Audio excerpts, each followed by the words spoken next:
All right, everybody, let's go ahead and give this another try. Thank you for tuning in. To an episode of the Dynasty Doctor.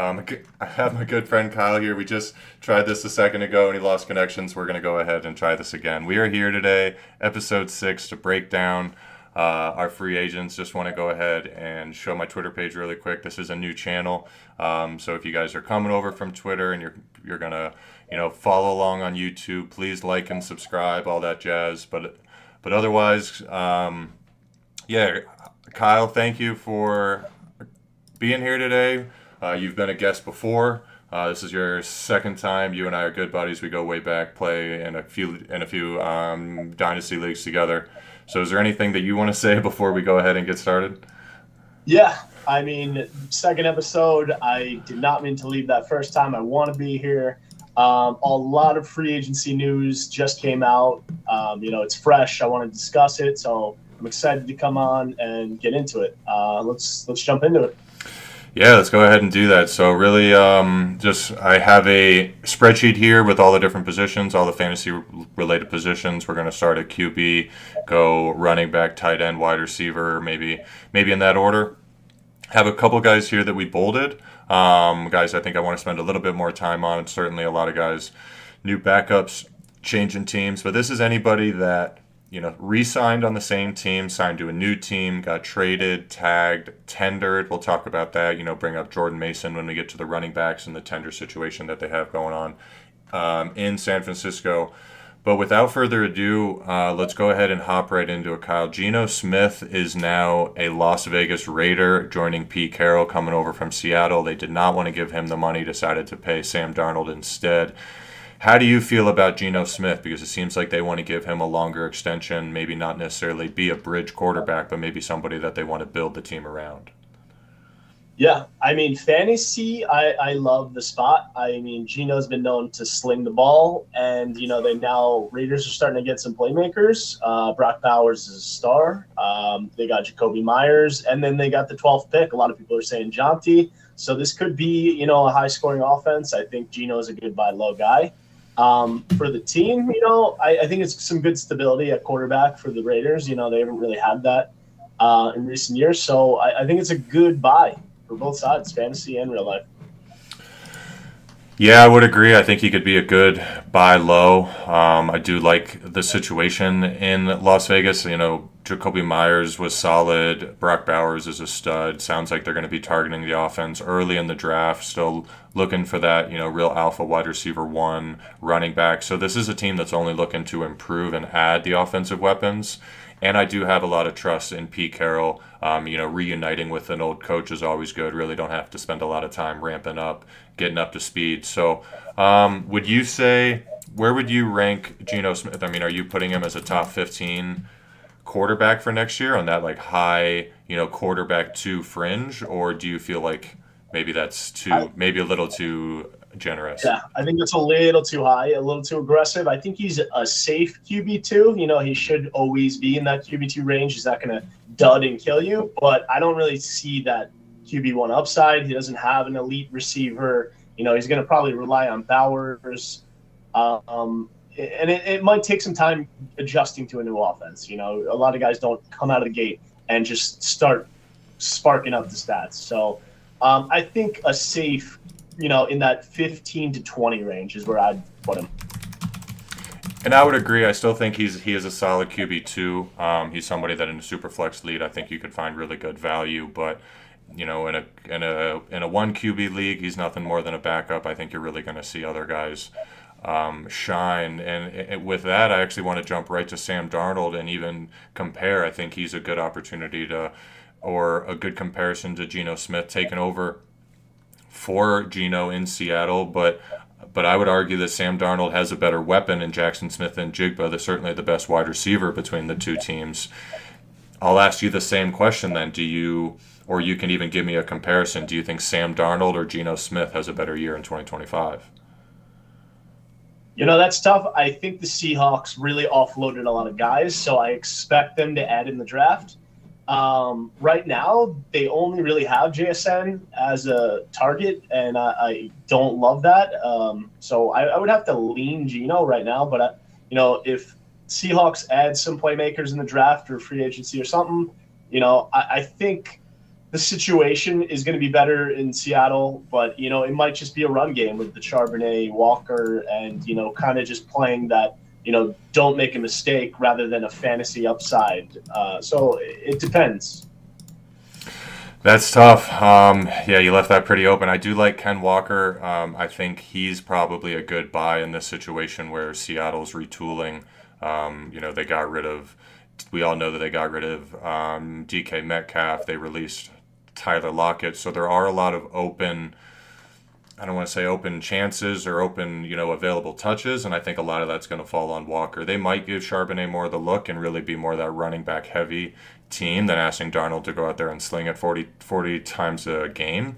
But I don't see Charbonnet really taking over the load. I see it still closer to that 70-30, 60-40 with Ken Walker kind of leading. So, yeah, I do like Ken Walker as a buy low.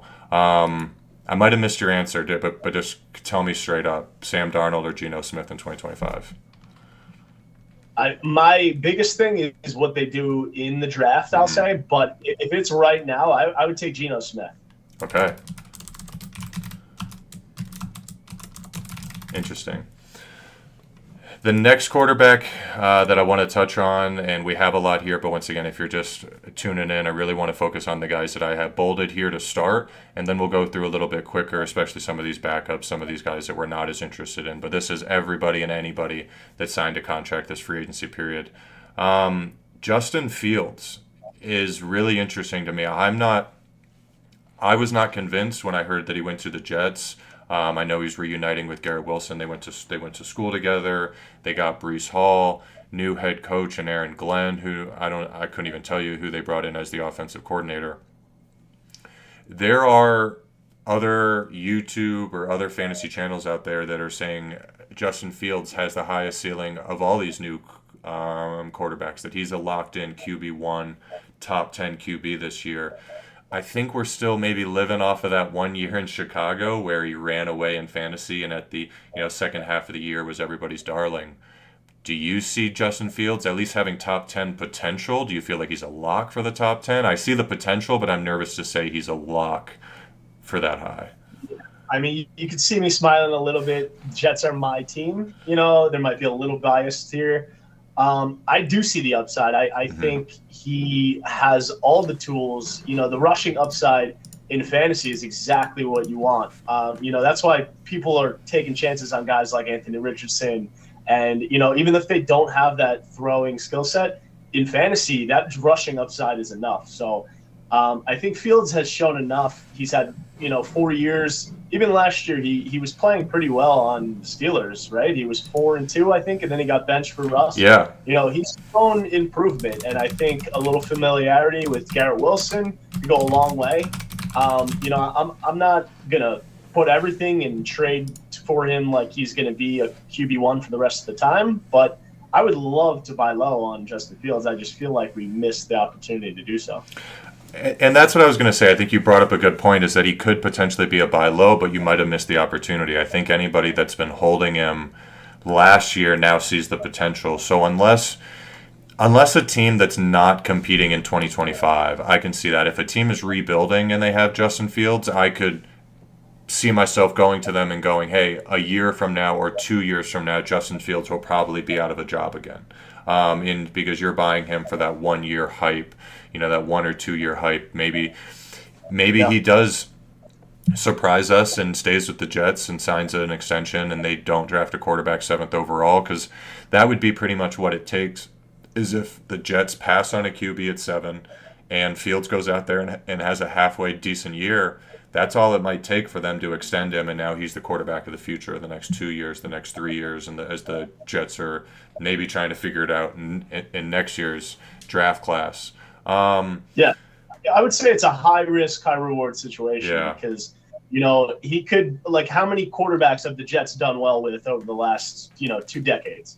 I don't think any, so they don't develop QBs well. They don't really put them in good situations. So, you might get a seller that wants to get rid of them and, take that hype and run with it. And, you might be able to buy low a little bit.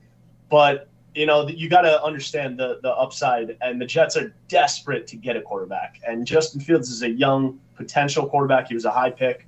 So, the Jets might be so desperate enough to, even if he plays pretty well, to extend him long term. So I like the upside, I'll say.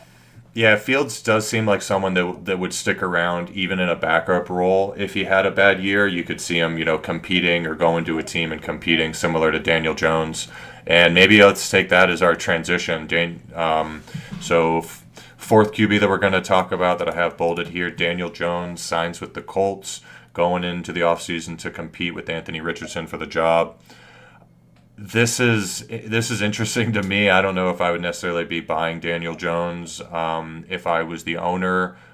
If I owned Anthony Richardson and I could get him for a third, I think that's an option, because then you can kind of solidify at least one QB position. This would obviously be in a super flex in a one QB league. I would have no interest in Jones or Richardson, I believe. But he is somebody that has that potential. He's been a starter in the league. He's really shown that he can run an offense. Colts have a lot of really strong weapons, actually, and Michael Pittman, Josh Downs has really become the dynasty darling. Definitely at the end of last year, I think a lot of people were really high on him. Colts are projected to take an offensive weapon in the first. A lot of mock drafts have them, Tyler Warren at 14, Colston Loveland at 14 to secure that tight end position. But I'll say this, my first note that I have here for Daniel Jones is over-unders game played. What do you think? Just straight up. I mean, I can even give you a number. Let's say 5.5 games played. For Jones? Yeah, let's say games started, not games played. How many games is he going to start?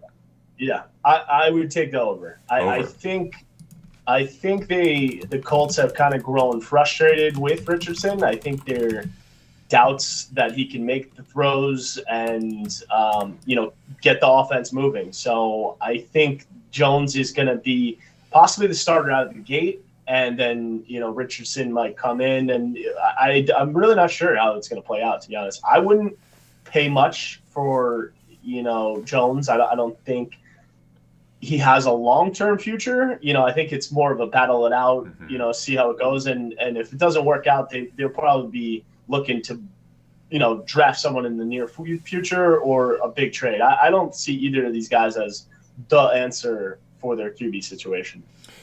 Yeah, I've brought this up before, but the strength of next year's QB draft class is a lot stronger than this. So you do see a lot of teams maybe foregoing picks in this year or QBs in this year. There's even been rumors of Shedeur Sanders sliding in the draft if he's your QB2. But the Colts are interesting. I think they really hope that Anthony Richardson pans out. But you said something there that caught my eye or caught my ear. Do you think Daniel Jones wins the job? Do you think he's the week one starter?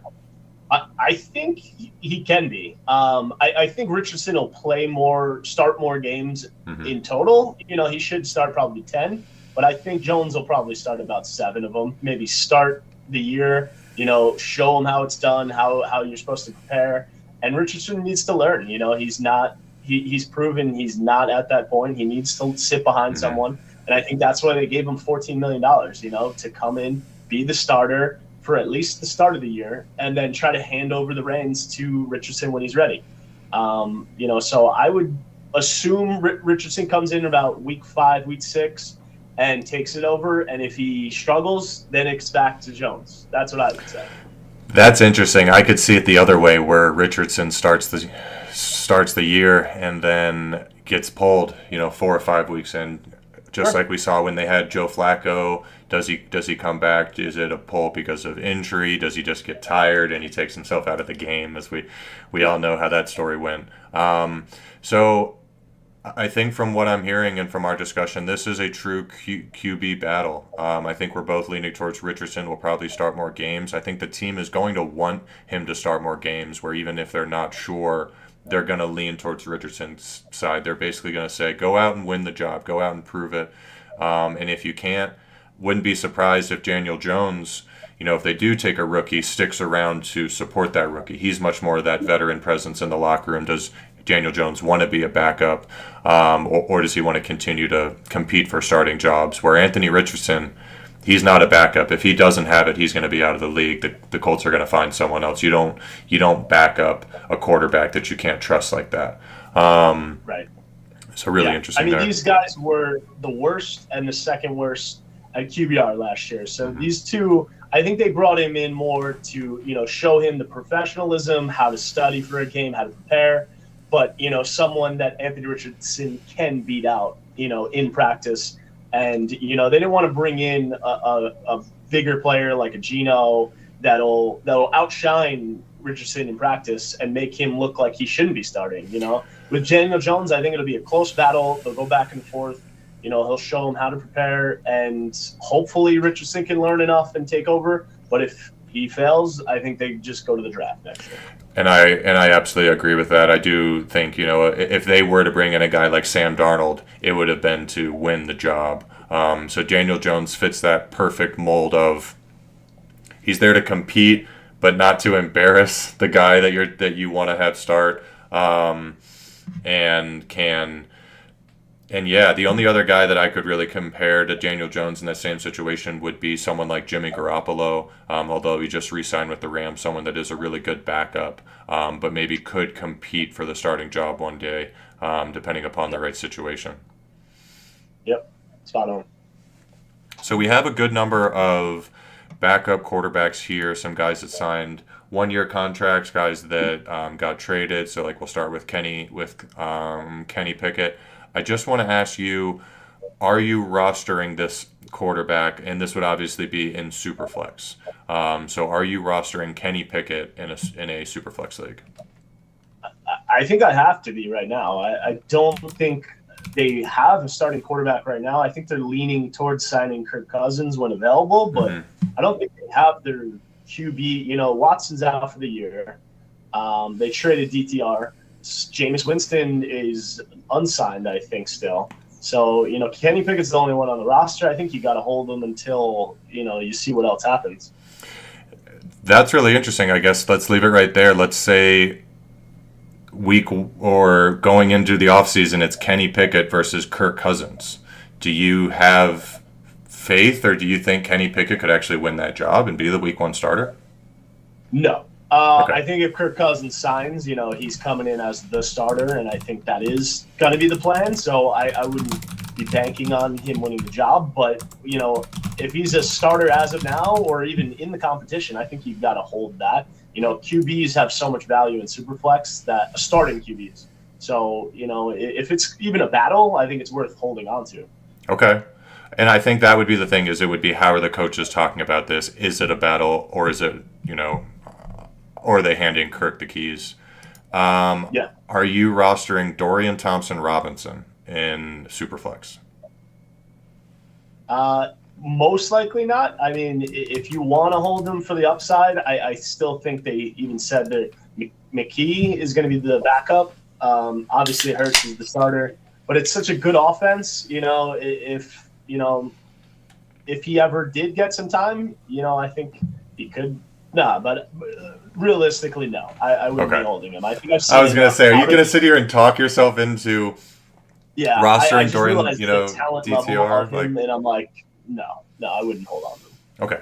Are you rostering Josh Dobbs, just signed as the backup to the Patriots? A lot of uncertainty about Joe Milton's future. Yeah. I don't think I would as of now. I think May has a stranglehold on that job. Milton's still there and clear backup. There's rumors he might be traded. But, even Dobbs, even if he was the starter, I think he's one of the lowest end. Patriots don't really have playmakers to, catapult him into a QB1 or a QB2 talk. He's a bottom end regardless. So I wouldn't be holding. Okay. Just want to check on something, make sure everything's good with the stream, but it looks good on my end. Just want to check here on my phone. We seem to be still smooth sailing. Let's keep going down. Once again, we're talking about backup quarterbacks right now. Just very quickly, are you rostering these guys or not in Superflex? Are you rostering Jarrett Stidham in Superflex? Yes. Zach Wilson's out. I think I've heard enough from the coaching staff that they love him as a backup. I think he has that 2 job. Obviously Knicks has the 1 job and they love him, but you're holding all backups in Superflex leagues. Nick Mullins, I believe, the backup to Trevor Lawrence. They gave him a 2-year contract. I think Mac Jones is still there. He's a free agent. He's yet to sign somewhere, but he has the potential to sign somewhere else and not return to the Jags. He is a free agent still. Sure. I mean, I think Trevor Lawrence has struggled enough, and to hold the backup if he has that job right now. So I would maybe take a flyer on him. Okay. This one's one a little bit personal to me as a Cardinals fan. We signed Jacoby Brissett to a 2-year contract to back him up. I almost feel like we maybe had Jacoby Brissett a few years ago, or maybe we were talking about signing him a few years ago as a bridge QB. He is going to be the clear backup. It sounds like they'd be moving on from Clayton Tune and the ghost of Desmond Ridder. So, would you be rostering Jacoby Brissett in a Superflex league? Yeah. I mean, Jacoby Brissett has proven to be a capable backup. He's come in and done a fine job in a lot of situations, and Arizona has an up-and-coming young offense that can put up points. So, unlike the Patriots where they don't have playmakers, the Cardinals have, McBride, Marv, and you could just throw it up to these guys and make plays. So I think you got to hold Brissett. And I think that's the thing is if you're going to be rostering a backup quarterback in Superflex is you see the potential in the offense. I wouldn't be rostering the backup quarterback on a bottom 15 offense or a bottom 10 offense because even if they do get the opportunity to start, they're not going to put up those points. But you bring up a good point there with the Arizona Cardinals, and I think Brissett fits well into that system kind of as a little bit slower and a little bit taller Kyler Murray, but has the potential for, a QB2, and that's really what you're looking for. You're looking for that top 24 QB finish, someone that could fill in on a bye week or in an emergency. So that makes sense to me, once again, targeting those strong offenses. What about Andy Dalton? We saw him come in for a few games last year when Bryce Young got shaken up. I literally just benched. I don't recall him getting hurt. We know Bryce Young still has the job, is still going to be the starter come week 1. But would you be rostering Andy Dalton in a Superflex league? Yeah, I would. I think he, even though that is, one of the bottom teams, their offense was actually pretty capable last year of putting up points. And their defense is so bad that they get into these, shootouts and are forced to score. So the Panthers offense is pretty solid overall. And, he's a veteran and he's gotten it done. Him and Thielen had a little connection going on. He had a couple good game spurt when he came in for Bryce Young. But he's a solid backup that I would hold. Okay. That's really interesting. You are definitely rostering more backup quarterbacks than I am in Superflex. I tend to be a little hesitant. I almost feel like they're roster fillers, especially at this, in March.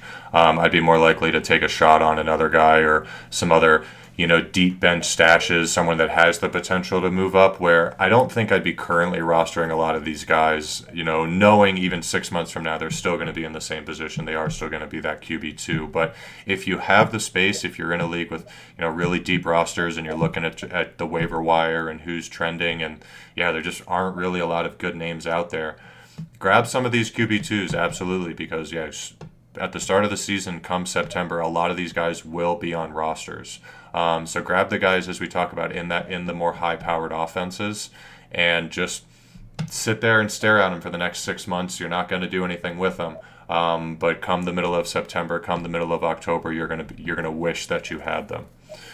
Yep. We got a couple left. A couple guys here that signed 1-year deals. Zach Wilson going down to take his talents to Miami. I think it's the backup job. I to be honest, I didn't look to see if I know Teddy Bridgewater made a stint there at one point. I know he was coaching in Miami, and then he tried to make a return to the NFL. I want to say that was not too long ago, but let's assume that Zach Wilson is the backup for Tua in Miami. The first question would be, are you rostering him? Yeah, I would take a chance on him. I mean, he only got $6 million, so it's not really a ton of money. So I'm not fully convinced he's even the backup, but they had so much trouble with their backups last year. When Tua was out, they were an absolute disaster. I think it was Skylar Thompson and someone else. And, I think they're just looking for that backup and that offense is explosive and, good coach that, runs them plays that you could just get a screen pass to A-Chain or just Tyreek Hill or Waddle take one to the house. So, that's the type of offense you want to have a backup quarterback in. Mm-hmm. And, I would hold him until he's proven once he doesn't get that job, the backup job, you could drop him. But, if he gets that backup job, that's a pretty valuable position, I'd say, for a backup quarterback. I think that's the thing, is that this is an offense that we've seen Tua get hurt. We talk about wanting to target backups and high-powered offenses. Over under 2.5 games started. What do you think? I mean, that's based off of Tua's injuries. Mm-hmm. Obviously, if Tua's healthy, he's not starting. But Tua has had 6 concussions already. A couple more and he's out of the league. Yeah. One more and he might be out 8 games. It's not that normal 1 or 2 games that some of the guys get. Tua's at the point where he's had so many that it could just be, shut him down, and we gotta look at this again. So he's a very delicate QB to be holding. I would love to hold the backup to whoever gets that job. Okay. Maybe not love that backup, but I wish it was a better player. I don't think Zach, has proven to be a great player, but the potential in that offense is what I would love. Okay.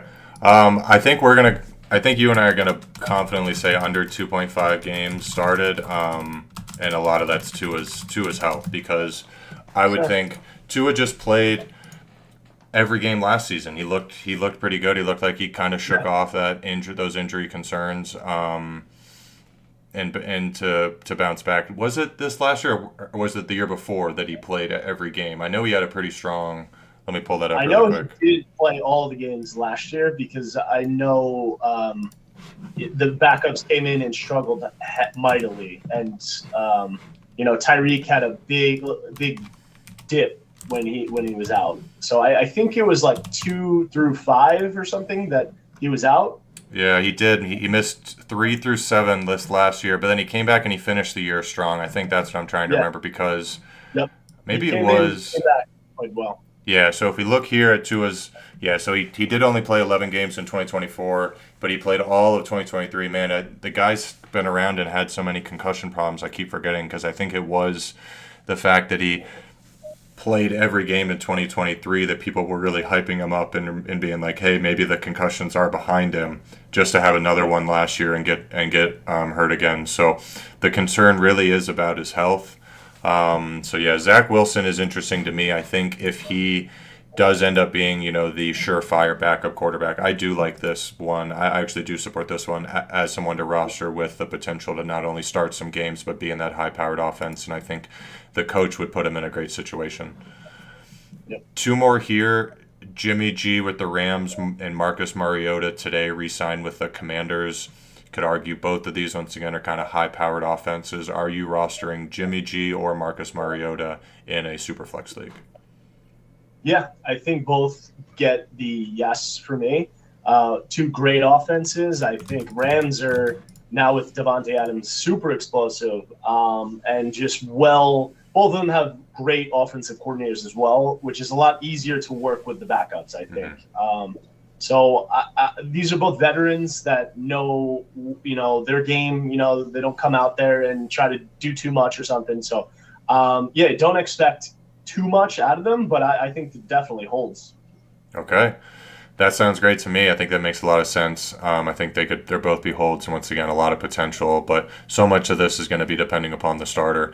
So you really have a lot of yeses here. You're really going to be rostering a lot of these guys. Really, you mentioned no on Josh Dobbs with the uncertainty of Joe Milton. I think if Joe Milton stays, that one may be a little bit harder. I think they did see potential in there, as even if even if Joe Milton is not the daily QB2 on the sidelines, I think that would be more Josh Dobbs' role. If Drake May were to go down, I could absolutely see them going straight to Milton as the starter because of that higher upside. And then you have a no on Dorian Thompson-Robinson for the Eagles. I think with you mentioned Tanner McKee. I believe he's still the backup there. We're not sure, but that's honestly. DTR didn't show me anything in Cleveland. I don't expect to show me anything in Philadelphia. That's an example of a QB2 that even on an offense like the Eagles, I would be shocked to see him putting up top 24 numbers. So it'd be tough to see me rostering him in a super flex unless it was a really, really deep roster. Are there any final thoughts or parting words that you have about this QB free agency class? We have a lot of guys here.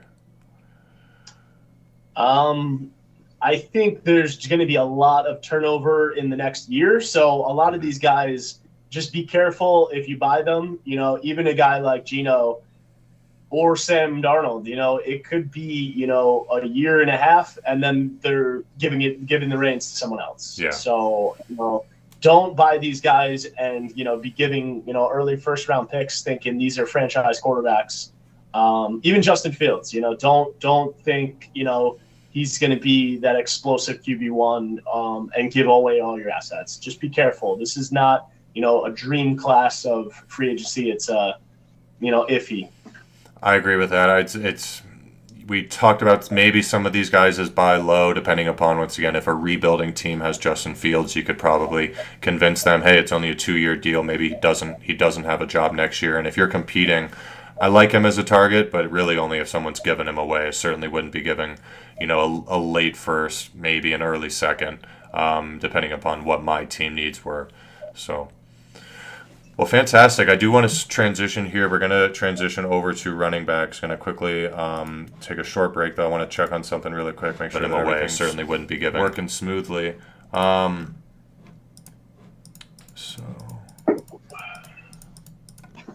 Okay. Looks like I'm concerned that chat is not working because I'm having some issues even seeing it on my phone. That's what I keep checking that. So just give me a quick second. Want to pull this up. Want to make sure that everybody has access to come and talk to us. We want to hear what the audience is saying. We want to hear your guys' thoughts and concerns. Want to hear what's on your mind. All right, let's see how we're doing here. So just give me a quick second. Want to pull this up. Want to make sure that everybody has access to Do we have come any and live viewers talk to us. We want to hear what the audience is saying. No, but the chat appears to be disabled. I'm not sure. What's going on my YouTube. So just go ahead and give me another quick minute. Otherwise, we'll just carry on. People can listen to us talk. We're having a pretty good discussion here. So yeah, sounds good.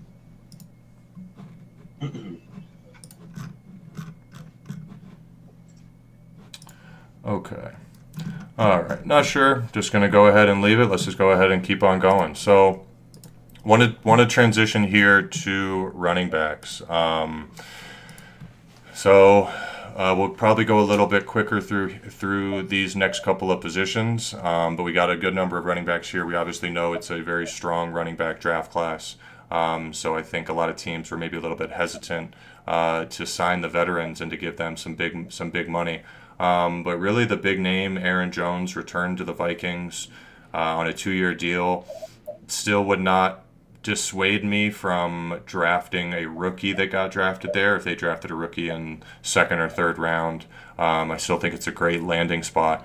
Are you buying Aaron Jones? Are you selling Aaron Jones with this new contract? How do you feel about it?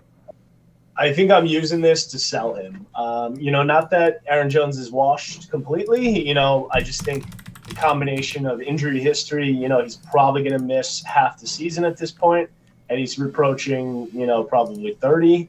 It's a great offense, and the new contract, you might be able to be like, he's there for 2 years. Here, give me a first.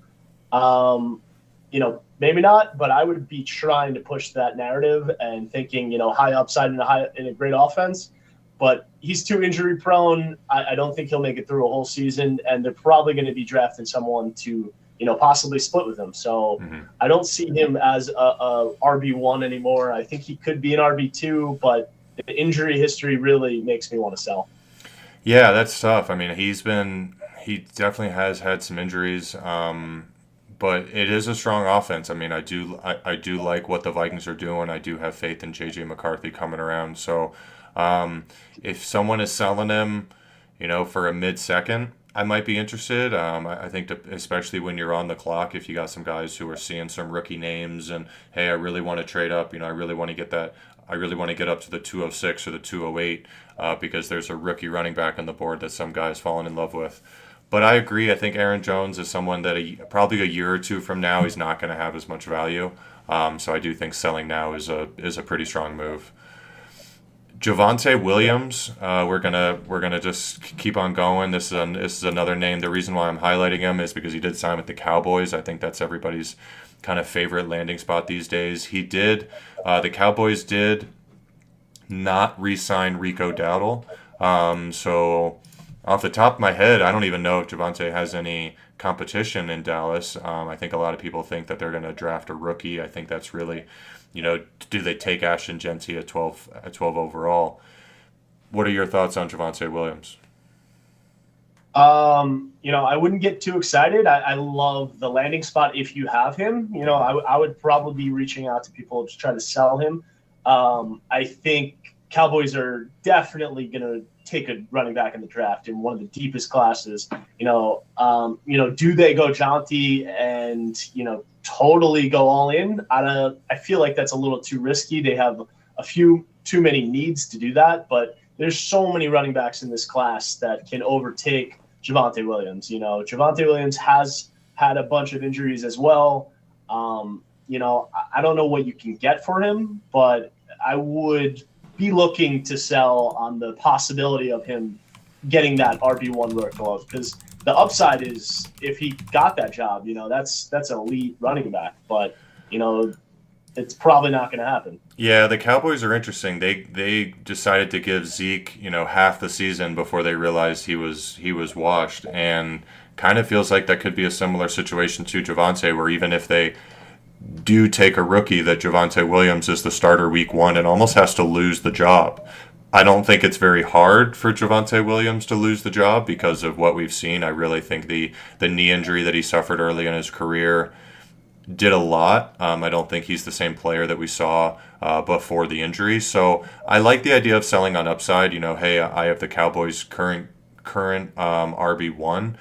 The question is, I don't know if you're really going to be able to get a lot for him unless someone's just kind of looking, once again, to compete and looking for that roster filler and they're weak in that position. But there probably aren't a lot of other guys on this list that you're going to be able to get good value on. I mean, some other guys here that just signed some contracts. Ty Johnson, that's a waiver wire pickup right there. Khalil Herbert to the Colts. We'll get there in a second.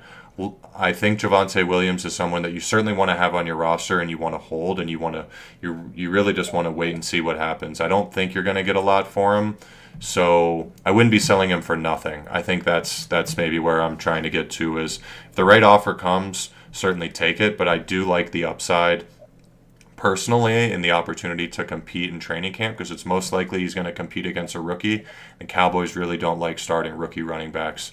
So I like the idea of Javonte having the job week one and almost having to lose it to give it away. Yeah, I mean, for running backs, it's more of the situation you're in, and the Cowboys' offense is usually an explosive, high-scoring offense, and that's the only running back on the roster. So you got to assume he's got some pretty good value right now. It's whether they draft someone and that deteriorates or do they not. But right now he's got pretty good value. So you could. This is the time to be taking calls on him, see what you can get. And, maybe you can get a second round pick for him. And yeah. I would probably take that, especially a mid to early second. Boom. All day. Absolutely. The last running back that I want to spend a little bit of more time on than the others, Najee Harris signed with the Chargers. I think we were all hoping the Chargers once again would also draft a running back. That's a very friendly landing spot. From what I don't think they've re-signed J.K. Dobbins. I could be mistaken, but I think Najee is kind of the clear back right now, and unless they bring in a rookie. heard him being projected to have as many as double-digit touchdowns. I mean, he's that's really just seems like and because the big thing about Najee Harris is he's played every game of his career. Pretty sure he's played 17 games for 4 straight seasons. His best ability is availability. He's really just this solid 1,000-yard rusher. So my question for you is, do you see Najee Harris being a top 12 running back specifically in 2025? Yeah, I mean, I think you nailed it on the head there. The durability and the landing spot is absolutely perfect. This is a ground and pound team that, they're going to get him 20 to 25 touches. He's going to be the goal line back. I do see him getting 10 touchdowns, upside for 15, 12, top 10, top 12 is probably where I see him. And, the fact that he hasn't missed any time is just a safe RB1. So, I haven't always been a fan of Najee, but this is an absolute perfect landing spot for him. I think that's the thing is I don't. It's hard to be a fan of him because, I mean, if we take a second here and we switch over to Sleeper, and I want to take a look at his stats over the years. So the last 2 seasons, he's been a fringe running back 2. Then he was a high running back 2, but I think a lot of people are still living off of that top 5 season his rookie year.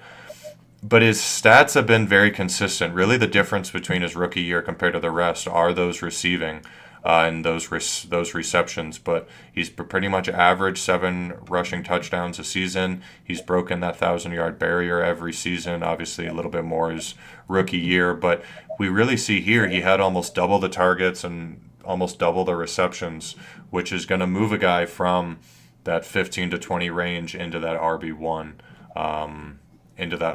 area. So, do the Chargers, does he get the opportunities, the check down opportunities from Herbert? I would like to say yes, but unfortunately, with a lot of these veteran running backs, is I don't have a lot of faith long term. I really don't have a lot of faith that Najee Harris is going to be the guy 2 or 3 years from now. That's why they only gave him a 1-year contract. It was originally posted as I think a $9 or $10 million contract, and that was retracted, and it's actually only $3 to $5 million. Where there's some incentives that can bring it up to $9 or $10 million, but this is not a guy that they were giving a lot of money to. So the Chargers do have their eyes elsewhere, but he's a guy that if he comes in and flashes, will absolutely get a contract next year. Yeah, and they could always bring in a running back in the draft, or re-sign Dobbins. So you don't know if he's going to be splitting, if he's going to be getting receiving work. But the big thing is he's definitely going to be getting that goal line, and he's always going to be available. So I think that's enough for me to want him at least short term. I don't know how much I'm spending in a dynasty league. I don't want to invest too much because I don't think he is their long-term back. I think he'll be there for this year. If he plays well, he'll earn another contract, but they're not going to give him a long-term deal ever. It's going to be 1-year deals as long as he's playing well. Yeah. So depends what you want to get or give for him.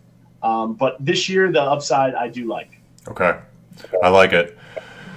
The only other guy that I have here with a pre-note, I guess, before the show, is another veteran, Saquon Barkley. He has RB1 potential. I think if you are a team that is competing, certainly in a redraft league type scenario, he is my RB1 for next year. The only reason you don't see him as RB1 in dynasty rankings, and you even see Genty rated above him, is that age.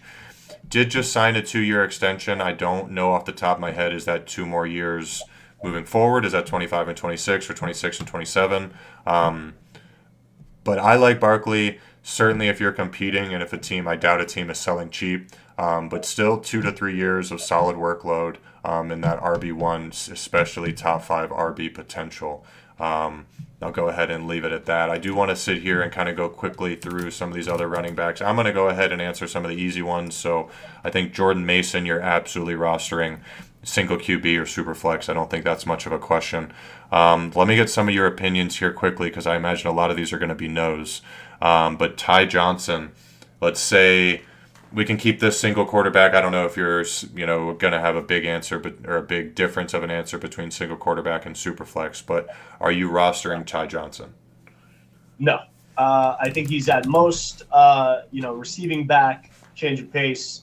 He's not going to be even if someone got hurt, he's at most splitting. He's never going to be a full time back. So no, Mm-hmm. I would not. Samaje Perine, who everybody thought got the bag to go to the Buccaneers, but actually didn't get all that much money and is back with the Bengals. Are you rostering Yeah, Samaje Perine? some false reporting a couple times.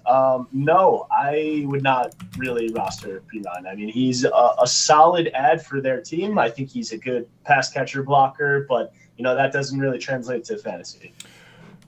Makes sense to me. I'm going to go ahead and answer for the both of us no on Patrick Taylor. There are a couple of guys, some really end of roster guys that I did not include on here, but if I thought it was worth bringing up, I did. So there may be a name or two that I did not include.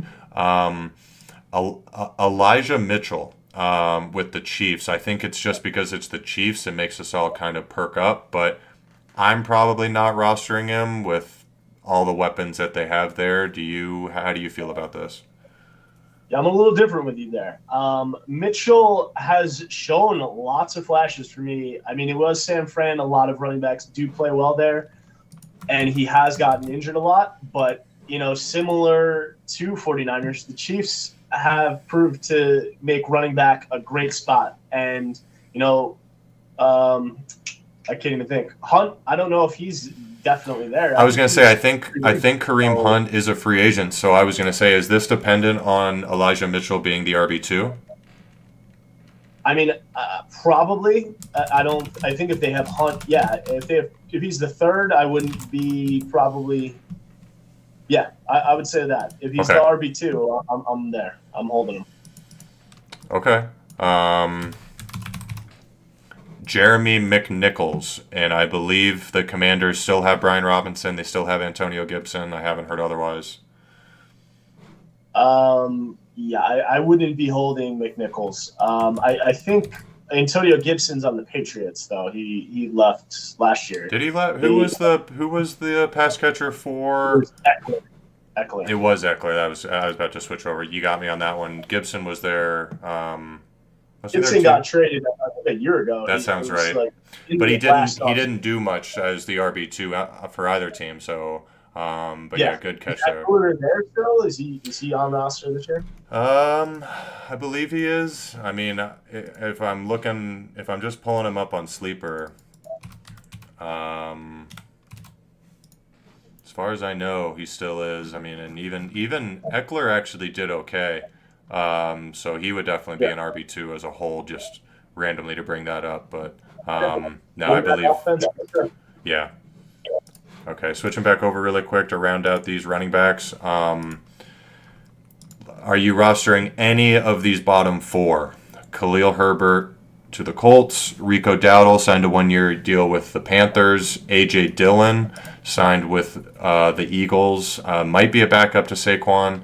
And then Kenneth Gainwell maybe competing with Jalen Warren for the Steelers. Do any of these guys interest you? The only one that kind of pops out is Rico, and I think that's because Miles is probably on his way out. And Jonathan Sanders Brooks got is released, and Jonathan Brooks is going to miss all of next year. So I think all right of next now year. he's the RB2.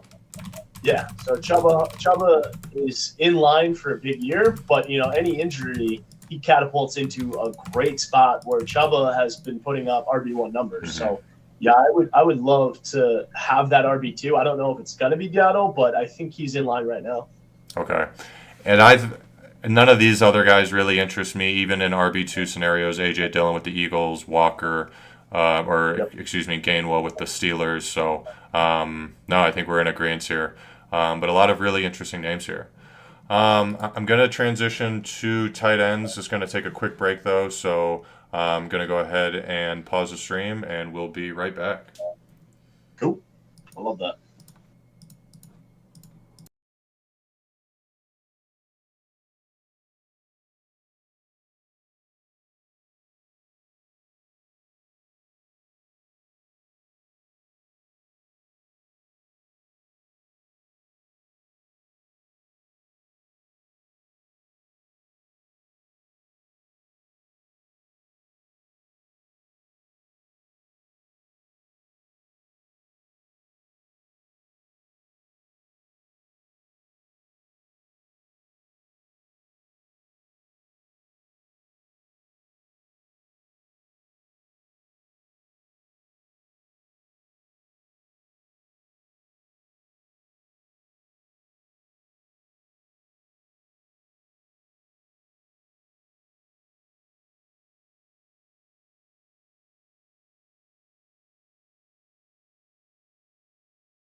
Okay, I apologize for that. Thank you, everybody, for tuning in. This has been a bit of a sloppy episode. Kyle is sitting down, going to give him a second to catch his breath. Kyle, are you ready? All right.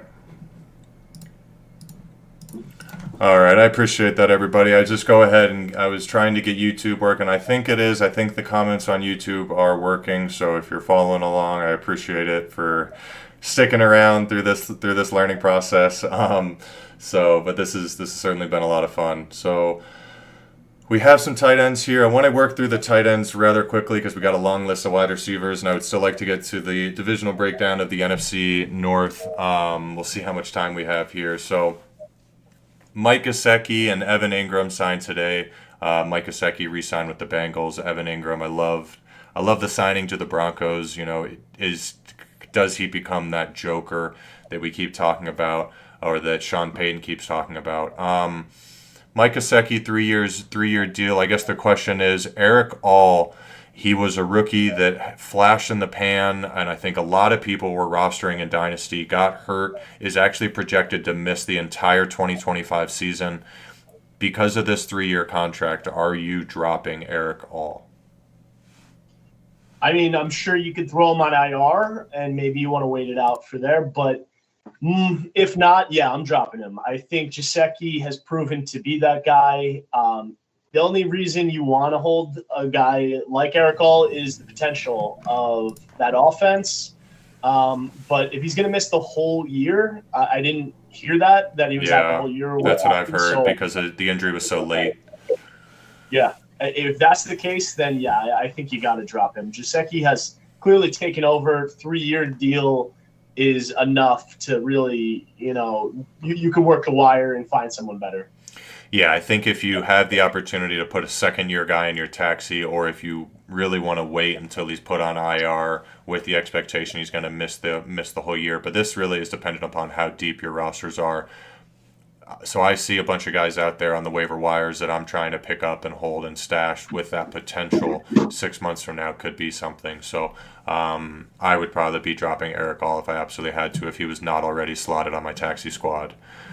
Evan Ingram just signed today with the Broncos. He visited the Broncos, and then he visited the Chargers, and then went back to sign with the Broncos. What do you think his ceiling is? Does he have top 5 tight end potential? Does he have top 10? Certainly in the wheelhouse. But what is Evan Ingram's ceiling for 2025? Yeah, I'm high on him. I think it's definitely top 5. Not only does he get, a coach in Sean Payton that loves throwing to the tight ends, I think it's an explosive offense that should be starting to score a lot more points. And Evan Ingram, if you look back, besides last year that he got hurt, he had some, over 100-yard catches back-to-back years. And, in a PPR league, that is just a nice, safe cushion of, definitely top 10, potential if he starts scoring touchdowns to be a top 5. That's where I think it. And the biggest thing is staying healthy. He had a couple injuries last year. He came back and then he re-injured right away. So, you got to see if that is healthy. But, it's as perfect of a landing spot for Ingram. Juwan Johnson signed a big contract with the Saints. Would you rather have Juwan Johnson or Mike Gesicki? I would rather have Gesicki. I think Gesicki is in a much better offense and, has shown to have much more explosive games. I don't think Juwan has really – I thought he was going to take a jump, and I don't know if it's the QB play or, the coaching staff or what it is, but he's really been a little bit too inconsistent for me. Yeah, he's interesting. He seems to have the flash in the pan. Will have the hot game, or maybe it's the top 12 finish on the week, and then everybody throws him on the roster, holds him for 3 weeks. Maybe you start him, and then you realize he's not worth it anymore, and then you drop him until the next top 12 finish. A couple guys to hit on here quickly. Luke Farrell signed a 3-year deal for $20 million. Who is this guy? He's been climbing up the trending. I think he's not worth a roster spot, as George Kittle's not going anywhere. I honestly didn't take the time to look into him because I I haven't heard of him. I feel like he's not going to have an impact in regards to fantasy. I don't know if he's a blocking tight end. Do you have anything to tell me about Luke Farrell of the San Francisco 49ers? Yeah, I can't really help you too much there. Yeah. I don't think he's really a signing for fantasy. I think it's more of a football play. He must be, more of a blocking tight end, and that's valuable, so it's not really for fantasy. So I think it's more of a football play. I agree. Tommy Tremble signed a 2-year deal with the Panthers. I don't think this really hurts Jatavian Sanders. He was the rookie from last year, and I think that's the thing. Rookie tight ends you can't give up. You don't want to give up on. That is a big body tight end. So let's see how that plays out. Let's give him one more year. That's still an offense with a lot of questions. So I probably wouldn't be rostering Trumbull over Sanders. I think with that potential, because I certainly can't see a situation that I would be that I would be starting Tommy Tremble, but I could see Sanders still having that potential down the line. Yep. Johnny Munn, I go for it. actually am slightly high on Sanders. I remember him playing in college, super athletic guy. I think he's about to take over that job. Trumbull signing for a 2-year deal. I don't think that affects him much. You got to have multiple tight ends on the team, and Sanders hasn't taken that job away, so they'll compete. But Sanders is the guy you want to hold for fantasy for sure. Absolutely. The upside, if he really gets it going, he's an athletic freak that can, take over and be, honestly, I thought a tight end 1, especially with how some of the, older tight ends are going away. There's only those few elite tight ends that you can trust. I know we were talking about that last episode, but, Sanders has that potential, and it's a young offense, so I would buy him. I wouldn't waste my time with Tremble. Okay. I think we can say the same about 2 of these last 3 guys. Johnny Munt went to the Jaguars on a 2-year deal, but I think a lot of people are probably pretty high on Brenton Strange. He was a guy that kind of broke out last season when Evan Ingram went hurt, and do the Jags target a tight end in this very deep tight end class? That's actually another thing of maybe a quick tangent is, as well as being a deep running back class, this is going to be a fairly deep tight end class. You're going to see probably 5 or 6 tight ends drafted in your rookie drafts. I think you're going to see a couple go in day 2 and day 3. Elijah Arroyo. I really like Harold Fannin in regards to fantasy. Everybody obviously knows Warren and Loveland, the top 2 guys. So keep an eye on what teams target those day 2, round 2, round 3 tight ends, and that'll drive a lot of these decisions as well. But I think Johnny Munt and Austin Hooper are not rosterable. I'm probably not rostering these backup tight ends. Zach Ertz is interesting. I think everybody saw him last year have that potential. Do you think Zach Ertz can be a top 12 tight end in 2025? Yeah, for sure. I mean, it's mostly his games played translated to production. So, he's a little bit older. I would expect, to miss some games here and there. That could affect the top 12. But, he's a solid starter you can play every week. And I would expect a tight end 1 performance. So, yes, I don't think he's will you roster, right? It's more, is he tight end 1 for the year? He's right on that border, I think you're absolutely going to roster him, and the name to obviously bring up that everybody knows would be Ben Sinnott. Ben Sinnott was that everybody thought would take over the job if Zach Ertz moved on, and this is eerily similar to Cliff Kingsbury and Zach Ertz with the Arizona Cardinals. Everybody wanted Trey McBride to break out his rookie year. They then brought Zach Ertz his second year, and it's, oh my gosh, is McBride dead? Well, no, Zach Ertz is going to get hurt 4 weeks into the year, and McBride's going to emerge as their tight end 1. Feels like a similar situation. Ertz is just getting older, just like all of us, and if he stays healthy, absolutely he can be a top 12 tight end. I think if he does stay healthy, he will be a top 12 tight end in that offense. But it's that question of, does he stay healthy, and then you're certainly going to want to roster that backup tight end. This would be a situation in Ben Sinnott to roster just along the lines of Jatavian Sanders. You're not dropping young tight ends with potential just because they had one bad year. You want to hold on to them, give them that 2 or 3 years. That's the point of Dynasty. Let these guys grow into their own. So I agree with you there. I think Zach Ertz has a lot of potential, but certainly keep your eye on that now second-year player in Ben Sinnott to emerge if Zach Ertz gets hurt.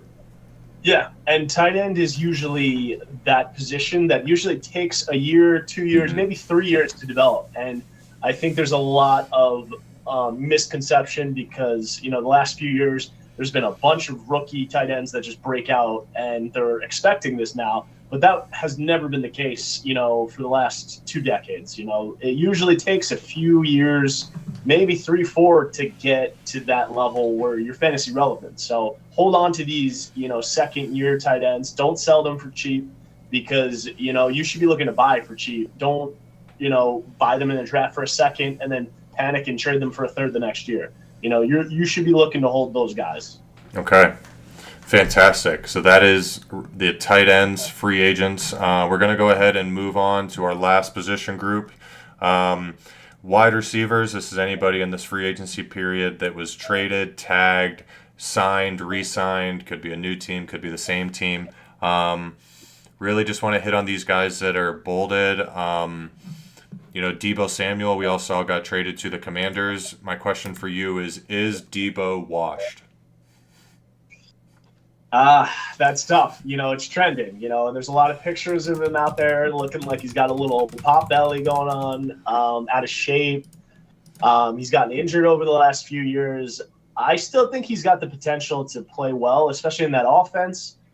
I don't know if I can say he's going to stay healthy. He's done it too many times where he's gotten hurt and banged up, and he plays that rough style of like getting a handoff, and he's almost a running back. So I think I would be selling him. I think you need enough because the potential in that offense is still great. But I think in my other draft, I just sold him in another league it was the 2.07 and Josh Palmer, a mid-young receiver that with some potential and a second-round pick. If you could get an early second-round pick or a first, I think that's what you take. Or, a mid-second and a young player. Try to do something like that. That's what I did. And I like that because as a team I've reached out to owners about buying Deebo where, hey, I'm competing. I really would like a flex, for one more year. I just feel like I'm a little bit weak. Just want another kind of weekly fill-in. I think the thing that intrigues me is that Cliff Kingsbury offense and the type of offense he runs where it's quick slants and a lot of passes behind the line of scrimmage, which I think is great for Deebo's game. Now he's getting old. He's getting older. Yep. So does he stay healthy? Actually, want to see. Did I even spell his name right? Is it EL or AL? That just caught my eye. Let me look that up. I feel like I'm gonna. I thought it is Deebo. It is EL. So catching my own mistakes here live on the channel. Thanks for keeping me honest, guys. Gonna go ahead and move on. Christian Kirk signed to the Texans after everybody thought he was gonna be released. Kind of maybe the 1-year replacement for Tank Dell in the slot. Christian Kirk loves the slot. He is someone that I saw him start his career in Arizona and followed him very, very closely. That is his true position, which is why I think in the Jags, it wasn't really until I saw Brian Thomas Jr. come in that I was more hyped about Christian Kirk and being able to play his natural position. Do you think he's a good fit in the Texans? And I guess would you be buying or selling? And we can even make the comparison against Deebo Samuel. Would you rather have Christian Kirk or Deebo Samuel in Dynasty?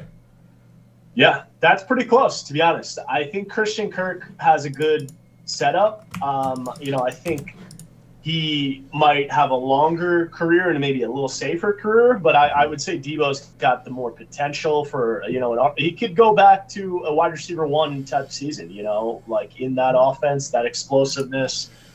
If they gave him, 10 carries, mixed in 7 or so carries and then give him a bunch of screens and stuff, Deebo could thrive in that Commanders offense. Kirk, I think that is a perfect situation for him as well. I was kind of down on Deebo and Kirk, but they both landed in great opportunities. So I think you either want to sell them high or, ride them out and I think they should both have pretty good years this year. But they're both 29, and that's right before you don't want to get them on 30 and then no one wants them. So, yeah, they're pretty close in value. Debo is 11 months older. You can go ahead and just say a year older. But according to Keep Trade Cut, Debo is wide receiver 50. Christian Kirk's wide receiver 64. I think this is a slander to both of these guys. I think, to say that both of these guys are not even wide receiver 4s. So what are we saying? They're not even startable? And obviously this is Dynasty and not redraft rankings. But I don't see any of these guys just dying. I don't think, once again, we joked about, is Debo washed? I'm confident that Debo Samuel is going to put up numbers in 2025. He's going to be at least a flex worthy. Does he have a top 24 year? I probably wouldn't bet on it, but I don't, I see him certainly being a starting caliber player. Same thing with Christian Kirk. The Texans traded for him. There is a need here. Tank Dell is supposed to miss the entire 2025 season, so all it takes is for Christian Kirk to flash, and he's right back in there. Re-signs with an extension, and then it's Tank Dell who. So yeah. I like both of these guys, but it's still with that short-term intent. I think it is really hard to see a long-term future for either of them, at least in their current situations. So. Yeah.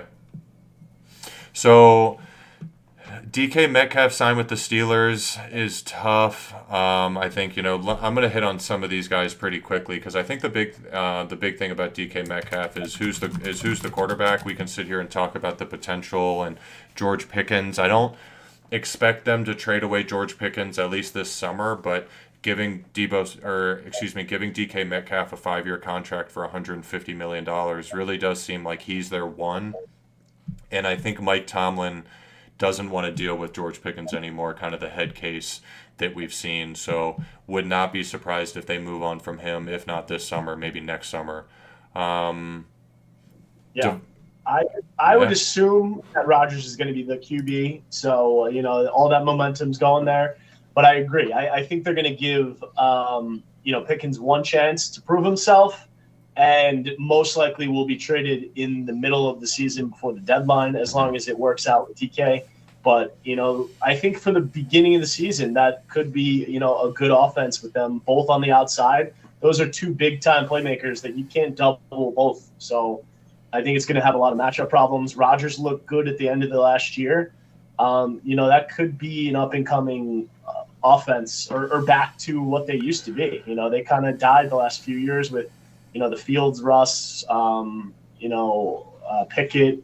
They kind of had a rough couple QB years, but Rodgers now with those two receivers could bring it back. And Aaron Rodgers would be the only quarterback that would get me excited. Jackson Dart as a rookie, let's say Shedeur Sanders falls and the Steelers take a chance. I'm not excited, at least this year. So in that case, I could argue that DK Metcalf would be a buy low if they go to a rookie QB if he has a down year, because he just signed a 5-year extension. He's not going anywhere. But the big question is obviously who's going to throw him the ball. Yep. Moving down to Davante Adams, signed with the Rams. Matthew Stafford signed an extension with the Rams. Is Davante Adams the Rams wide receiver 1 over Puka? Yeah, I think he is. I think he's still an elite top 3, maybe top 5 wide receiver in the league. It takes being on the team with an explosive offense and a great QB and a great coordinator to, bring that full potential. And now going from Jets to Rams with the Stafford, who's, shown to make elite receivers out of nothing. I love the potential. I think Puka will still have a great year. I think they'll both be top 10 receivers next year. I think Puka gets some of those rushing yards too. But Davante Adams should have a monster season, I think. I would expect a top 7 season for him, and then Puka around 10 if I had to project it out. Okay. Very interesting. I think we've seen Matthew Stafford support two top 12 wide receivers. He absolutely has that potential. But in recent years, it's really only been Cincinnati. Last year, you could have easily started Jamar Chase and T. Higgins every week, but there were very few other teams that you were starting two wide receivers. I mean, Jordan Addison as a wide receiver two, JSN as a wide receiver two last year, obviously kind of emerged as that wide receiver one, but it's very hard to find two top 12, let alone even two top 15 wide receivers on the same team. So can they support it? Which one of them emerges? But I do agree with you. I think Adams is still talented. I don't think he's washed. They gave him way too much money for them to think that, and they let Cooper Kupp walk. It's another thing we saw today. The Cooper Kupp was released. I believe he's going to be a future New England Patriot, but that's a conversation for another day. But I think the potential is there for Adams to take that next step and to really, as you said, he has the top 5 wide receiver potential. So if somebody's selling on the age or the concern, maybe they're convinced that Puka's the wide receiver one and there's nothing that Adams can do to surpass that, then I think maybe you could get a deal. Oh yeah, I mean Adams looked great at the end of the last year, and that is with a tough Jets offense that wasn't doing too much. So now you go to an elite offense that has been churning out top points, and Puka and Adams will help each other because they won't be able to double each other, and it'll just open things up. They still have a good ground game. It's going to be an offense putting up a lot of points. So I think they will be able to support two. They don't have really that third receiver that chips in and takes a bunch. I think they're really just going to force feed those two guys and then Kyren. And they kind of just go to their main guys. And, I wouldn't be buying the Tutu Atwells and all that stuff. It's a $10 million deal, whatever. He's just a flyer. It helps offense, but it's not a fantasy guy. I think that's the thing is there are very few other weapons. Tyler Higbee, if you're really, deep and you want to stash somebody with potential top 12 tight end upside, he's been hurt for so long, but when he's been healthy, Sean McVay loves to give him the ball. So I certainly like a guy like Tyler Higbee being a stash over, we see Tutu Atwell signed and some other, kind of smaller contracts. So I do agree with you. I think we're on the same page there. So have a lot of other guys here. We can spend all night talking about this. I do want to make sure that we get to the NFC North divisional breakdown. So I'm going to go pretty quickly here, just spend a couple minutes touching on the rest of these names. And then, Kyle, I'll let you come in at the end. Maybe give me one or two names that you want to give me your opinion on. T. Higgins got tagged by the Bengals. I think the big question is going to be, does he still get traded? You can still get traded after you're tagged. He would certainly be gone next year. I think that's what we all keep thinking, and we all keep saying he's going to be gone next year. But they let Trey Hendrickson walk. They're really giving Joe Burrow what he wants. Joe Burrow wanted Chase and Higgins, and we talked about re-signing Gesicki. So I like T, but there's so much uncertainty in his future. It would be tough to get a good deal on him. I think you're going to have to pay up with the year that he had. Khalil Shakir signed a 4-year deal with the Bills, and Josh Palmer signed a 3-year deal with the Bills. Big question is, who's the Bills wide receiver one? They still have Keon Coleman, but I think after last year, a lot of people saw Khalil Shakir take that next step. I think a lot of people see him as being the wide receiver one. Amari Cooper really wasn't able to fill that role, and unless Coleman breaks out. But Palmer's a really safe bet. You just mentioned that you got him in a deal where you traded Deebo Samuel for a mid-second and Joshua Palmer, which if a guy just got a 3-year deal and is now playing with the highest paid QB in NFL history, it's a pretty sweet gig. He's going to get a lot of targets, and I think was very underrated on the Chargers, but had a lot of good games. Certainly somebody with flex potential, but I would say Khalil Shakir is the guy you want in that offense. Chris Godwin, 3-year extension with the Buccaneers. The big question there is, what do you do with Jalen McMillan? Everybody was buying McMillan at the end of last season, so if you own him, you're not going to be able to get anything for him. Maybe you can convince someone to sell you Jalen McMillan for cheap, but that would still be on a rebuilding team because I think going into next year, he's still that wide receiver 3 at best, Mike Evans and Chris Godwin.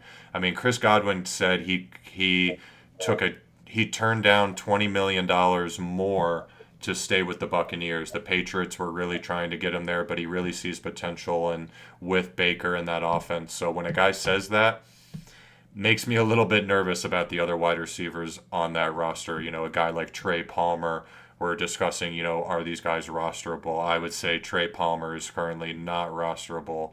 At best, he looks to be a wide receiver 4. Darius Slayton, 3-year extension with the Cowboys. He was a big name that we thought might go elsewhere, but the Giants continue to bring him back and not throw him the ball. You got Malik Neighbors, you got Wan'Dale Robinson. Where does Darius Slayton fill in? Once again, who's the quarterback? Who's throwing him the ball? Most likely going to be either a rookie, Cam Ward, Shedeur Sanders, or best case scenario would be Russell Wilson. None of them are really exciting me. I was holding Darius Slayton, hoping that he might sign with a contender, but I'm not excited about the Giants. So I'm probably still holding, but he's not somebody that I'm excited about. Kevontae Turpin signed a 3-year deal with the Cowboys. That's important to note just because it is a 3-year deal, but he is a special teamer, kick returner, punt returner. He's not somebody that's really going to be on the fantasy radar. Same thing with Ashton Doolin from the Colts. 2-year deal, not on anybody's fantasy radar. Demarcus Robinson with the Niners maybe is interesting. I mean, let's keep an eye on what they do with Ayuk, but I think even after getting rid of Debo, everybody has their eye on Ayuk, Ricky, Juwan Jennings. I don't see Demarcus Robinson surpassing any of those 3. So he's not anybody that really excites me or anybody I'm dying to get to roster. Nick Westbrook-Akine to the Dolphins on 2 years, really living off of that, basically a touchdown a game season that he had. He was, if you played fantasy last year, this guy was probably on your fantasy radar as a potential weekly starter. He was just a touchdown machine. He averaged, I think, 1 touchdown every 2 catches. Who's the Dolphins wide receiver 3? They drafted a couple of rookies, I think like Malik Washington and one other guy, maybe Taj something, who neither of them really broke out. A lot of these guys were probably stuck on your taxi squads waiting to do something, but I would say a lot of them are droppable. So I think the Dolphins were really looking for that wide receiver 3, and he fits in well. But certainly Jalen Waddle and Tyreek are running that offense. But do you want to roster a wide receiver 3? I don't blame you. It is a high-powered offense, and he is somebody that, as I was just saying, got a lot of touchdowns. Really, just seems to have a knack for the end zone. Mac Hollins, 2-year deal to the Patriots does not excite me. They don't have a ton of weapons, but they're still probably going to be bringing in more bodies. I'd be more interested in a Demario Douglas, but I'm really not excited about the Patriots receiving core. I would love for them to trade for T. Higgins. I think I mentioned earlier that it's likely Cooper Kupp signs there now that he's released. Do they draft Ted McMillan, 4th overall? Very unlikely that Mac Hollins is anything more than a wide receiver 3 for an offense that I'm not too excited about going into next season. Tutu Atwell to the Rams on a 1-year deal does not excite me. Just going to move right on from that one. Hollywood Brown to the Chiefs on a 1-year deal. The only thing that might excite me about this is now the legal trouble of both Xavier Worthy, although his charges did just get dropped, and does Rashee Rice get suspended, or is he injured to start the year? I don't think we saw the best of Hollywood Brown last year, and I think the Chiefs saw what they wanted to see in practice. I believe this is a $10 million deal. This isn't nothing. So gave him decent money, and it is a decent team. So Hollywood Brown is somebody I'm certainly rostering. I mean, if we're comparing to Tutu Atwell, he's someone that I'm not dropping.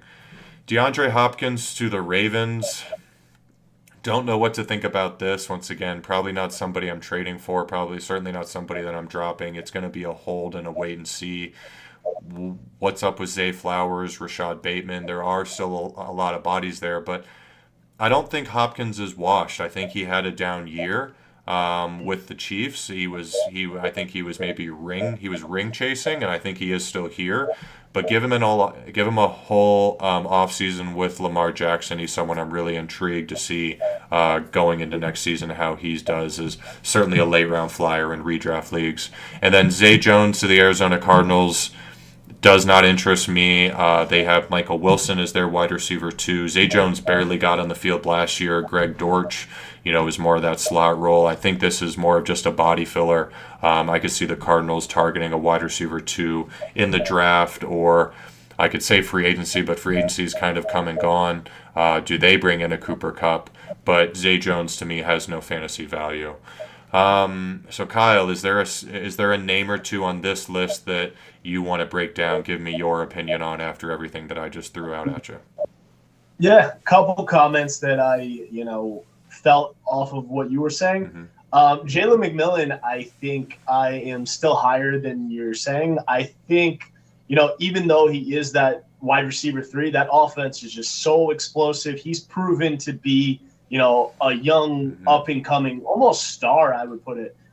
It would have been awesome if Godwin went somewhere else and he could have became that number 2. But Mike Evans is now 31, 32.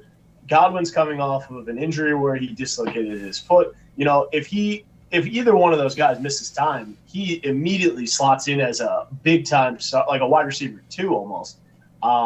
So I'm definitely holding McMillan. I think he's well above the Shakir or Palmer or Slayton.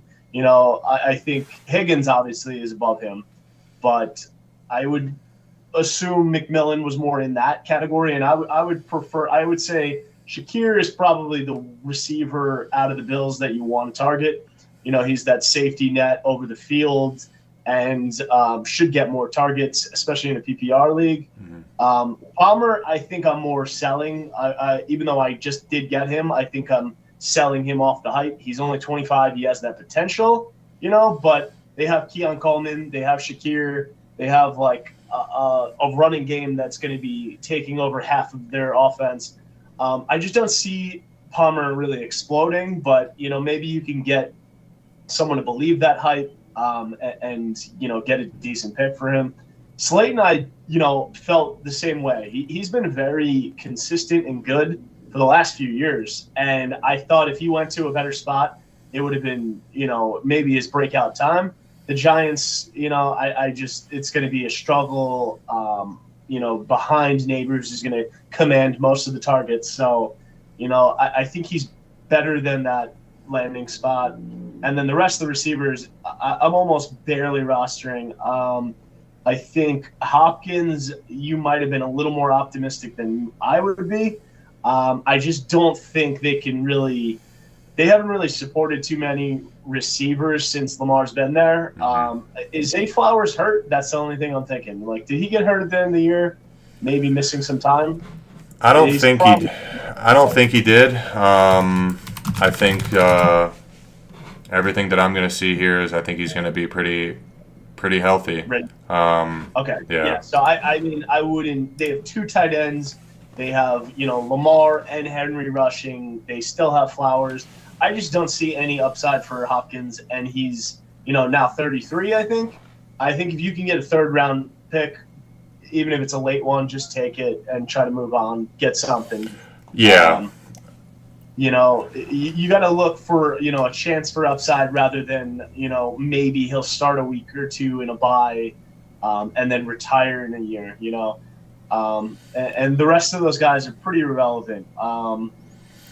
Even Westbrook-Ikhine, I don't see the upside, even though it is a great offense. I think they're Waddle and Hill are commanding those targets, and they're still going to be drafting guys. I think they had a receiver rookie that missed the entire year that's going to be coming in fresh this year, trying to prove himself. It's just another body, I think, the Westbrook-Ikhine. I don't think you should be targeting or, maybe hold him, but don't be, trading any equity to get him. Yeah, no, I do agree with you on that. I think you brought up a good point with Hopkins, where if you can get something, an early 3rd, which is a lot of times a dart throw, a 10% chance of hitting, and a team that's competing wants to take a chance. I don't hate that. But I think you're probably going to be stuck holding the bag and just kind of hoping that, maybe it's a bye week fill-in, or if Flowers or Bateman gets hurt, does he have a flash? But it's going to be more of a gamble on even when you start him versus when you don't. It's going to be one of those guys, you don't start him, he gets the touchdown, and then you do start him and he gets one catch for 5 yards, and you're regretting it. So he does seem like a guy that's probably going to be touchdown dependent, which is very difficult when you're trying to put a roster together. Yeah, not a guy you want in your lineup. And then when he's 33, the potential's not going any higher. So, if you can get anything for him, I would say even a late third, take it and run. Sounds good to me. Well, man, we hit on a lot of free agents here. I'm going to go ahead and do a quick summary, and then we're going to quickly transition to our divisional breakdown. I do still want to touch on that, but once again, we just went over the wide receivers here, and we're talking anybody that we have bolded here. We went into a little bit more detail if you want to listen back to the earlier parts of the episode, but a lot of wide receivers here. Is Debo Wash, for example, is Devontae Adams the Rams wide receiver 1?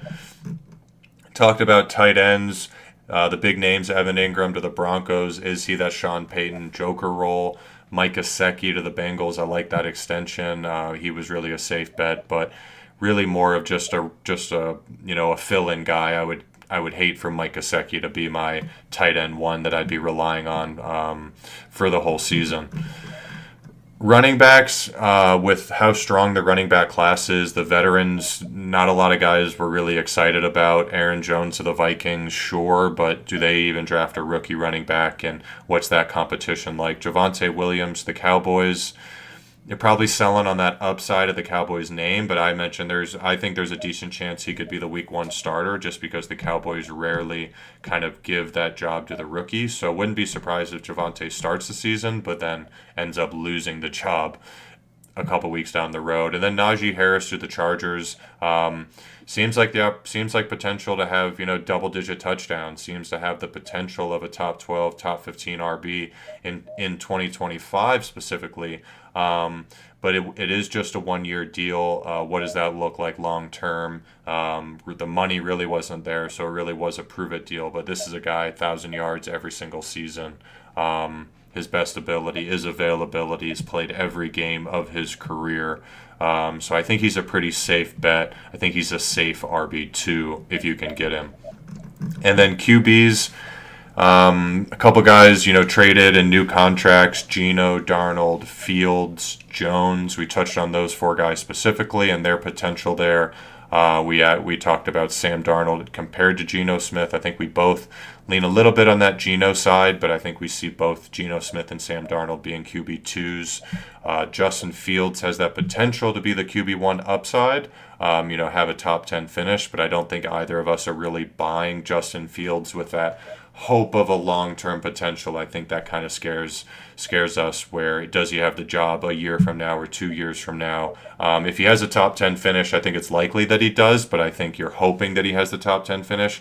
Could absolutely go the other way. And then Daniel Jones starting the season will be competing with Anthony Richardson. Who wins that job? Both of us are saying over 5.5 games started, whether that be Richardson gets hurt, Richardson gets benched, Jones starts the year as quarterback 1. So there is potential there. But once again, the Colts, I can't tell if they're an offense that really excites me. Shane Steichen, they have the weapons, they have the wide receivers, they have the running backs, so they draft a tight end. It's tough to say, but this is another guy that I think fits firmly into that QB2 landscape. You're only really, having your eye on him in a super flex league. Certainly somebody I would not be rostering in a 1 QB league. I would be more likely wanting to roster Anthony Richardson for that upside, that ceiling potential. So that is the round out of the free agency. Thank you everybody for tuning into this first part of the show. I'm gonna take this down. I do want to hit on. So I do want to go ahead and transition and still talk about the NFC North. It is getting late. We've already been talking here for about a solid hour and a half. So let's go ahead and keep this. Honestly, let's just do just a couple of minutes. I'm going to throw out some names. I'll throw out a pick. I'll pull up on the draft pick, with similar value on Keep Trade Cut, and you just give me a breakdown once again. Let's try to keep this pretty smooth, moving at a pretty quick pace. But the NFC North, let's go ahead and start off Cincinnati Bengals. If I pick that team, Are the Cincinnati Bengals in the NFC? No. What division am I talking about? You're going Lions, That's Bears, what it is. Vikings, and So Lions, Bears, Vikings, and I think Packers. Packers. Yes, Yeah. we can talk about the Lions. Let's talk about the Lions first. Jared Goff starting quarterback, QB 20 on keep trade cut. Obviously, everybody knows about their running backs, Jahmyr Gibbs and David Montgomery. I had a guest on pretty early on that argued that David Montgomery is a huge sell. But the running backs are really interesting. I think Jahmyr Gibbs has kind of solidified himself, and how much work does David Montgomery get now? He kind of has that RB2. But I think the big thing about the Lions is Ben Johnson leaving, both Ben Johnson and Aaron Glenn. And how does that offense look coming together? Looks like Jared Goff is valued right around that late first, right around that 109, maybe 108. If you just lost in the playoffs last year, so you have that late first round pick, let's say you have the 109 and you're in need of a QB2, are you trading the 109 for Jared Goff? If I think I can compete short term, I think I could see myself making that. But I also, don't think he's an elite QB. It's more of he's in a great offense and, valuing off of, great playmakers around him. So I don't know if he's going to have that career in 3 or 4 years to still be that guy. So it really depends if I can be competing right now. And I think that's my missing piece. Then I would make that trade. I agree. think Goff short term is going to be a QB1 or has that potential. So it depends what you need. Every situation for each team is different. Yeah, certainly. And that's the big thing about Dynasty. Are you rebuilding? Are you competing? I think even if I was competing, the 109 straight up for Jared Goff does not excite me. I don't think I would be interested in that. I think, as I just threw in here, I would want an early pick, even an early third back. Once again, this is imagining a team is probably, trying to rebuild. Maybe they're trying to sell some assets. So that would be the deal that, if there is not another QB2 available and I feel like I'm a QB away from competing, that I would feel comfortable with. But the 109 straight up, I think as we get closer to the draft, you're going to be more excited about that pick. And you've probably heard this before, but when you're on the clock at 109, you will be able to get more for that pick. There will be people desperate to move up. So that's when you make the move. So these draft picks, as we're leading up to the rookie draft, are only going to increase in value. Yeah, and it depends what you're going to do with that pick. If you are set on getting a QB and you're thinking, Shadur Sanders or Jackson Dart with that pick, I would much rather go Goff. If you're going to go with, I'll just go with a running back or take best available, I think that 9 pick could be more valuable, So it depends what you're doing, I do agree with you on that. If there was a rookie quarterback on the board and you were between drafting a Shadur Sanders or trading for a Jared Goff, I agree. I would prefer to trade for Jared Goff, assuming that quarterback is your biggest hole. But if you have a need at running back, certainly if you have a need at tight end, there are going to be some juicy prospects on the board there at 109. It's going to be really hard to move away from that pick. Yep. I want to talk about their stud wide receiver, Amon-Ra St. Brown. Right here, so ranked as the wide receiver 7. He's had a couple of rookies go above him, Brian Thomas Jr., Malik Neighbors. Would you rather have Amon-Ra St. Brown or, let's say, Drake London in Dynasty? That is close. I think I got to go with St. Brown. He's just proven to be more consistent. Drake London's getting to that point, but it's weird he'll randomly have a dud game, and it could be the inconsistency with the coaching and QB play in Atlanta, but I think it's much safer of a QB and offensive situation in Detroit. I know the offensive coordinator, Ben Johnson, leaving puts a little uncertainty in there, but I still think that offense is going to run fluidly.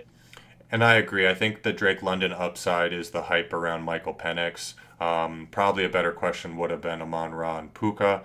There is a slight tier break there, so I think a lot of people agree with you. And I really just think Amon-Ra has taken a hit. Not long ago he was clear top five. I think a lot of people are kind of buying the Brian Thomas Jr. hype.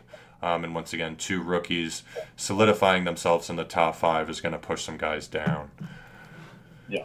Moving back to our next team, let's go ahead and talk Vikings. J.J. McCarthy seems to be the guy. The Vikings did not re-sign Sam Darnold. They have been completely out of the free agents quarterback market. They didn't even bring back Daniel Jones as a backup. He decided to go to the Colts to compete. Looks like the value is probably right around that 106 for J.J. McCarthy. This is a super flex. So same question as before. You're on the clock at 106. You're probably looking at maybe Amari and Hampton. So maybe the wide receiver, or the running back 3, depending upon how you have them ranked. We got probably 3 really strong running backs, and I can actually pull those guys up. So after the obvious Ashton Genty, we have Amari and Hampton, Travion Henderson, and then Quinshon Judkins. Would you be interested, and certainly team build has a lot to do with it, but would you be interested in either of these rookie running backs or J.J. McCarthy? And once again, this is a super flex league. I'm not fully sold on J.J. McCarthy. I know it's a great situation there. Even Sam Darnold off of 3 bust teamings, he comes in and it has an almost MVP caliber year. So, the offense itself is very exciting. You got JJ, Addison, Hawkinson, a solid run game, and one of the best coaches in the league. So, it's all promising. But even at Michigan, it was more of like a controlled, managed game. A lot of handoffs, a lot of, just winning the game. There wasn't, putting up stats at Michigan. And he now tore his ACL, didn't really get to practice a ton. And now, he's going to be thrust into that role. I think he has the potential to be great, but, it's still very risky. He could have some bumps in the road. He could, nothing's certain right there. I think all these running backs are, a little more sure thing, especially Hampton. I think he is, almost closer to that jaunty tier. And, you're going to get a stud running back for sure, or possibly a pretty good QB. For me, I'd rather take the talent and take that stud player. Yeah, and it's going to depend a lot on when you're on the clock. So we mentioned the pick 106 is about that approximate value. Who's on the board when you're there? What is, going back to the age-old question, what are your team needs? I like J.J. McCarthy. I think that I did not see anything from Sam Darnold that made me go, wow. I don't think I saw anything that Sam Darnold did that I don't think J.J. McCarthy can do. And I think a lot of my faith is in Kevin O'Connell as the coach. Really, it seems like an offense that can work with whoever the quarterback is. And I think they saw enough. Excuse me. It's funny we could say that they saw enough in preseason because he flashed in preseason, but that you don't like to say it. Luckily, the injury happened early enough in the year that he should have a full offseason to recover, full offseason of being the guy. So I think he's a good buy low. I think QB 15 is probably pretty appropriate because I think Minnesota has kind of committed to him moving forward. I do think he's going to be the guy, but it would be really tough being on the clock at 106 and giving that up for a guy, as you said, just coming off the ACL injury. So to me, it would probably end up being more of a late first. I think I would much rather have the pick at 106. And then it's a high risk, high reward play for JJ. If you're willing to make that risk and you don't need the depth or need this guy to be a stud, I would like the upside. A QB young in that offense could be high potential. He has a great year. He's instantly, a top 10 QB, and he's super young. He's in that like Drake May category-ish, and he's skyrocketing. So the potential's there, but it's just whether you can handle that risk for me. I agree.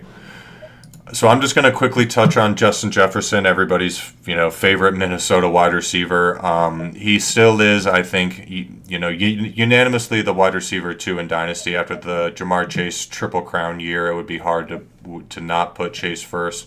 But I do think that Justin Jefferson is firmly that wide receiver 2. I do have him above Neighbors, Lamb, Brian Thomas Jr., of course. Even with the uncertainty of quarterback play, he showed that he can put up big numbers with a guy like Sam Darnold. He's put up big numbers with guys like Nick Mullins and other backups. And once again, this just goes back to, it really just seems like the perfect system, and he's way too talented. So if you are on Reddit and any Dynasty pages, any Dynasty fantasy football pages on Reddit, you actually will see a lot of people are trading Justin Jefferson for some pretty cheaper deals. I'm a little surprised about that. I can actually quickly pull up just some examples. So if you're part of the Dynasty community, another website, I'm not going to spend too much time here, but Dynasty Daddy, you can search for trades, you can put in your league details, you can put in a player. So these are some trades that included Justin Jefferson. So this looks like a tight end swap, and then adding JSN and a first and a future first. So if you just straight up say JSN and a future first or Justin Jefferson, I would definitely have Jefferson. Certainly McBride is above Kittle there for the difference. Really want to see a straight up deal. This is probably still pretty good value here on the left. You got Justin Jefferson for 2 firsts, Garrett Wilson and Ricky Pearsall. I think that's a great deal. I think that's the kind of value that you should be getting. Yeah. 2 first and a stud receiver plus a couple, throwing guy. I mean, Pearsall was even a solid, what was he, a mid-second last year, and now with upside with Debo gone, like that's a haul. Yeah, these are actually some pretty good deals. It doesn't look like too many people are selling Justin Jefferson cheap here. Even this one, Justin Jefferson, but for 2 younger quarterbacks. A guy went from Stafford to get Bo Nix and Baker. Stafford we thought might retire, and then a late round first. So, and this is obviously in a two quarterback league. So it does look like there are some pretty good deals out here. So if you're selling Justin Jefferson, certainly don't sell him for cheap. You can still get a lot of value out of him or value for him. So. Yeah. Moving over to our next NFC North team, we got 2 left. I want to hop into the Green Bay Packers, and I want to start with Jordan Love.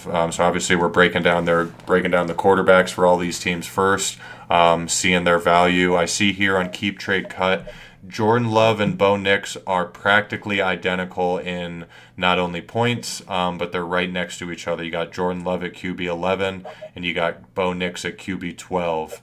Which quarterback would you prefer, Kyle, in Dynasty?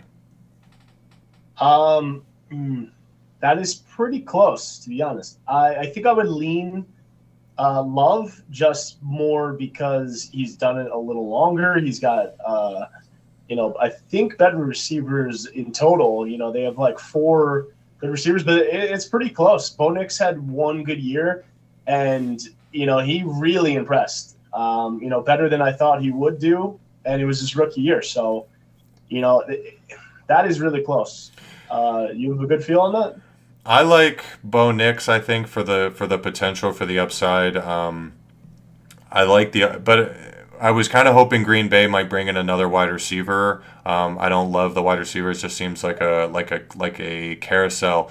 And Denver's bringing in a lot of weapons. I think Denver's a team that's really going to break out, and Bo Nix and Sean Payton connection is really interesting. I think the thing that catches my eye, though, are all the rookie quarterbacks. I mean, gosh, we talk about age, but obviously Jaden Daniels, but then Drake May, quarterback 8, Caleb Williams, quarterback 9, Bo Nix at 12, and McCarthy at 15. Gosh, Penix at 16. So you got 6 quarterbacks that were rookies last year in the top 16 of Dynasty rankings. So really seeing a youth movement here. I think a lot of people are kind of banking on that value. And funny enough, J.J. McCarthy and Michael Penix that we just talked about, J.J. McCarthy for a while. I could probably see myself leaning Michael Penix, excuse me, a guy not coming off of a torn ACL.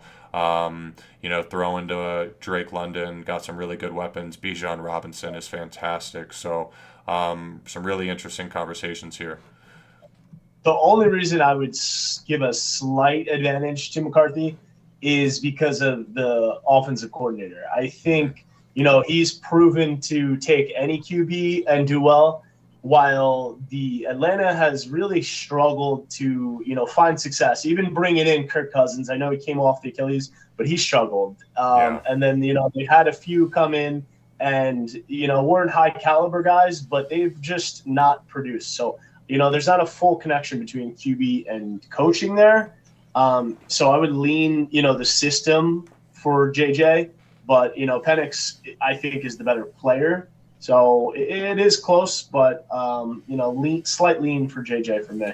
And obviously people would agree with you. That's how the rankings have it played out here. So, I don't hate that take at all. Gonna keep it going here because we're running late. Don't want everybody to stay up past their bedtime. Last NFC North team, the Chicago Bears. Caleb Williams, apparently the QB9 in Dynasty. Are people buying that Ben Johnson hype? Absolute roller coaster of a season. You can see the Dynasty value changing on the screen. Everybody was buying the preseason hype. Looked terrible. I would say he was the only rookie quarterback, that did not impress his rookie season. All the other 5 did. But I think a lot of people are still optimistic once again, bringing in Ben Johnson as the head coach. You got DJ Moore. Give me your 30-second opinion on Caleb Williams.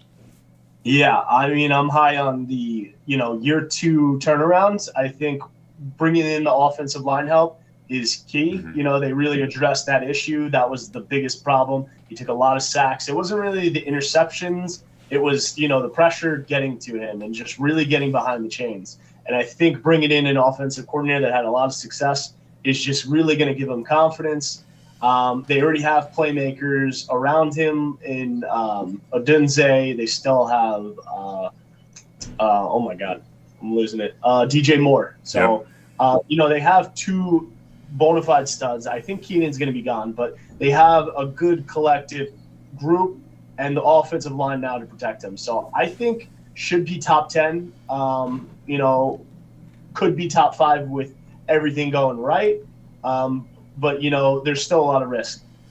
Yeah, it's really interesting. I mean, this would be directly line up with startup rankings, and we're seeing a lot of people taking him over, or it looks like people would take Caleb Williams over CJ Stroud in a startup. They're neck and neck, and once again, this was only a year ago. CJ Stroud was everybody's darling. He was the Jaden Daniels of after his rookie year, being ranked in the top 3. So I think a lot of these guys will end up, a year from now slotting into where they're supposed to be. I think this is where CJ Stroud is supposed to be. So probably unlikely that we see both this many, unlikely that we see this many of the 1-year quarterbacks in the top 15. So a year from now, so does Michael Penix take a step forward, take a step back, McCarthy, Nix.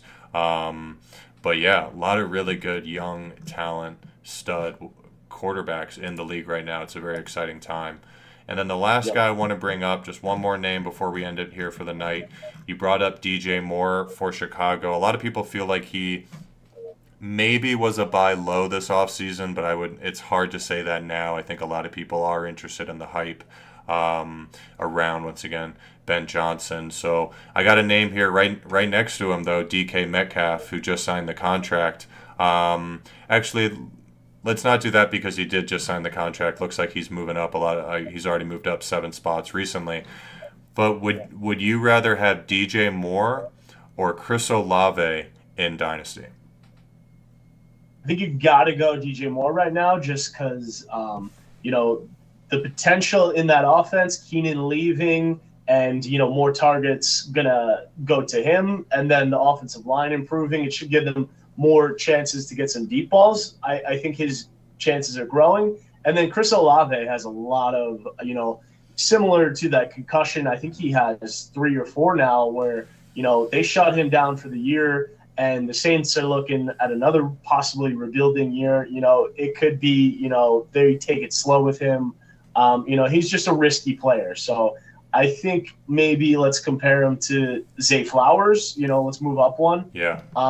That's pretty close for me. I think Zay had a lot of, yardage. I don't think he's getting the TDs. And DJ Moore, I think, could, have a similar yardage and more TDs. So I think I might put DJ Moore above Flowers, although the thing is probably the years younger. How much? Yeah, because about 4 years, DJ Moore is almost 28 and Zay Flowers is mid 24, so about 3.5 years. So yeah. I think that age is a big reason. That's the kicker. So yeah, I just would expect big things from DJ Moore. To be honest, this whole division is just loaded with offensive firepower. Mm-hmm. That's kind of why I wanted to talk about it. Get anyone you can on one of these teams. All 4 teams are going to be winning. They're all going to be shootouts. And, it's going to be a fun – because they also play against each other, 2 times a year. So, that's 8 games right there, six games, I guess, that they're going to be in shootouts automatically. So, this division is going to be a lot of fun. You just want to grab as many guys on the right team and situation as you can. Yeah, I agree. All 4 of these teams have quarterbacks that are solidified. They're all in, I could argue, high-powered offenses or pretty exciting offenses to watch. So I support grabbing anybody that you can on any of these teams, even some of the deeper guys to stashes and kind of hope, or trading for some of these guys if you feel like you can buy some of them low. You brought up, or when the first comparison to Chris Olave is really interesting, just because Olave feels much more riskier with both the injury history and the uncertainty at quarterback. Saints just restructured Derek Carr's contract, so it's likely that they move on next year, where if you can see DJ Moore and Caleb Williams having a long career together. Now, does Rome Odunze come in and kind of take over that wide receiver 1 spot? I think in 2025, probably not. I still think DJ Moore is going to be that guy, and firmly right now we have him ranked as a top 24 or a wide receiver 2, and I think that's safe. I think it would be hard to see DJ Moore have a top 10 season, but it would also be hard to see him have a season outside the top 20 or 24. So I think that, 12 to 24 season feels very safe for DJ Moore. So if you're going to take a risk on a guy like that or not take a risk, compared to a guy that's much more riskier, such as Chris Olave, does he have a bounce back year? Does he not? And even Zay Flowers, a lot of questions around that offense, that seems... Derrick Henry seems like the guy. Each week we're wondering who's going to be the wide receiver. Is any wide receiver going to get the ball? Or, does Lamar Jackson feel like throwing it, or does he just feel like running it?